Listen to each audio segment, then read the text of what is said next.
गंगा दशहरे का मतलब जानते हो आप?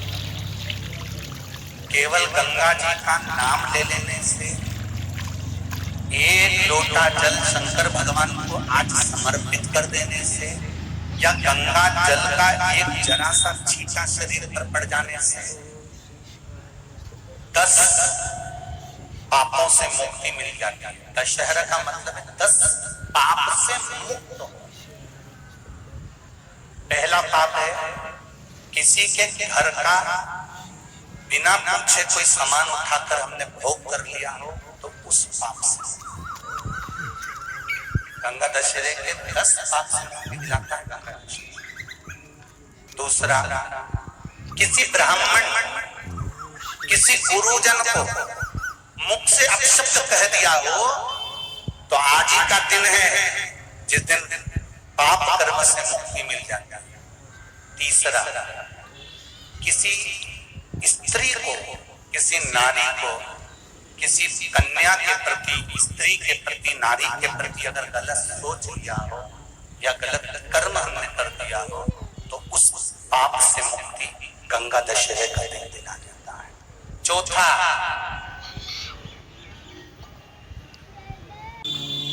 रजो धर्म धारण करने वाली नारी, रजस्वला स्त्री के हाथ का बना हुआ अगर हमने भोजन ग्रहण कर लिया है, तो आज गंगा दशहरे का दिन ही ऐसा रहता है जिस दिन उस पाप से हमें मुक्ति मिलती है। पांचवा, किसी के यहाँ सूतक जानते हो या सावड़। सूतक का मतलब होता है किसी के यहाँ कोई मर गया और उसके यहाँ का तुमने भोजन या पानी ग्रहण कर लिया। सावड़ का मतलब होता है किसी के यहाँ बच्चा हुआ, तुम्हें मालूम नहीं था, उसके घर का 8 दिन का 10 दिन का तुमने भोजन या पानी ग्रहण कर लिया। सूतक या सावड़ का भोजन या अन्न पानी ग्रहण कर ले, तो 5वें नंबर का गंगा दशहरे का वर्णन करता है कि 5वां पाप, इस पाप से भी लोगों को मुक्ति मिल जाती है। 6ठे नंबर का वर्णन आया, किसी मंदिर की जगह पर या धर्म की जगह पर अपना कब्जा कर लिया हो या धर्म की जगह को अपना बना लिया हो, तो उस पाप से मुक्त होने का एक साधन 6ठे नंबर का। 7वें नंबर का, झाड़ू लगाते समय, बुआरी लगाते समय छोटे छोटे जीव झाड़ू के नीचे मर जाते हैं, तो उसके पाप से मुक्ति गंगा दशहरे का दिन दिला जाता है।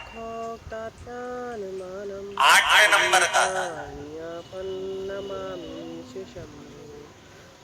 8वें नंबर, जिस समय हम भोजन ग्रहण कर रहे हो और हमारे दरवाजे पर कोई व्यक्ति आकर बैठा हुआ है और हमने उसको भोजन का नहीं पूछा या उसका मुंह छूटा ना कराया, तो उस दोष से वंचित हो जाए, उस दोष को समाप्त कर दे तो गंगा दशहरे।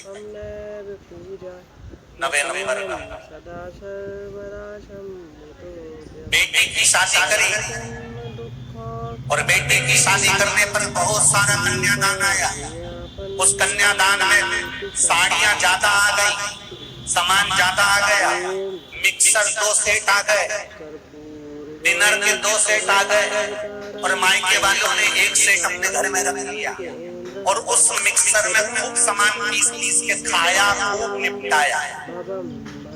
बेटी के कन्यादान का सामान घर में रखकर उसका भोग करने पर जो पाप लगता है, 9वें नंबर का कहता है गंगा दशहरे का दिन उस पाप को धो देता।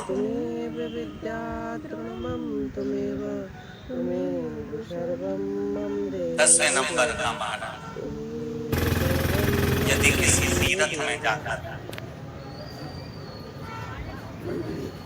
हमने कोई गलत काम करा होता है, तो गंगा दशहरे का ये आज का दिन हमारे पाप को ये गंगा दशहरे के 10 पाप को धोने के लिए मात्र एक दिन है गंगा दशहरे का दिन।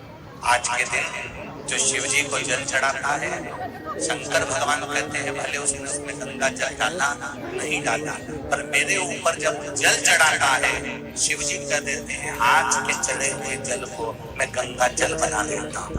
आज गंगा दशहरे का खूब भजन करो, दान करो, पुण्य करो, सत्कर्म करो, नाम जाप करो, नाम स्मरण करो। एक छोटा सा प्रैक्टिकल है, आप करके देखेंगे तो बाबा कुबेर भंडारी वैसे ही भंडार भर देगा। थोड़ा सा प्रयास, अगर आपके सबके घर में गंगा जल है तो एक प्रयास करके देखिए।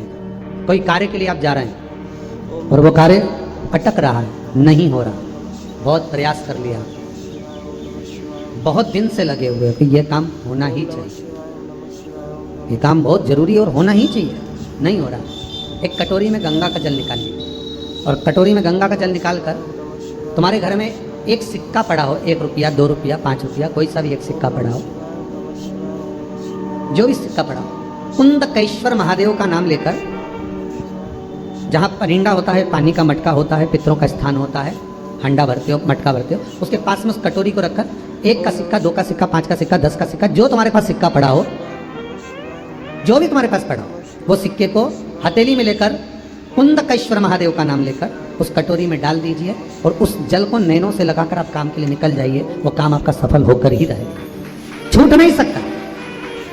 गंगा के जल में वो बल होता है, और आप जो सिक्का डाल रहे हो वो ये समझ कर डालें कि कुंदकेश्वर महादेव को मैं गंगा में स्नान करने के लिए। हमारे यहाँ पहले हमने भी देखा, आपने भी देखा होगा, किसी जब बारिश नहीं होती है या कोई काम अटक जाता है, जब बारिश, तो क्या करते थे पहले के जमाने में कि मंदिर को पैक कर दे, उसमें पानी भर दे शंकर जी के ऊपर। आपने कई जगह देखा होगा, उसमें शिव जी को डुबा, तो किसके लिए डुबाते थे? कुंदकेश्वर महादेव के। ये नियम है कुंदकेश्वर महादेव का। पर आज के जमाने में तो चंपेश्वर महादेव है तो उनको भी डुबा दे, गुप्तेश्वर महादेव है तो उनको भी डुबा दे। ये उनके लिए नहीं, कुंदकेश्वर महादेव। किनका नाम है? जम के बोलिए, कुंदकेश्वर महादेव। ये कुंदकेश्वर महादेव उस कटोरी में, उस बाटकी में सिक्के को, और फिर जब आपका काम हो जाए, आप जिससे मिलने गए हो, जिससे काम की बात करने गए और काम हो गया, तो वो जल ले जाकर सिक्के के साथ, सिक्का तो डालो मंदिर में, कहीं दान पेटी आदि में, और वो जल भगवान कुंदकेश्वर के नाम से शिव जी को समर्पित कर दो। बाबा से विनती करो, बहुत बहुत साधुवाद है बाबा, आपने मेरी लाज रख ली, तेरी कृपा बनी रहे, बस ये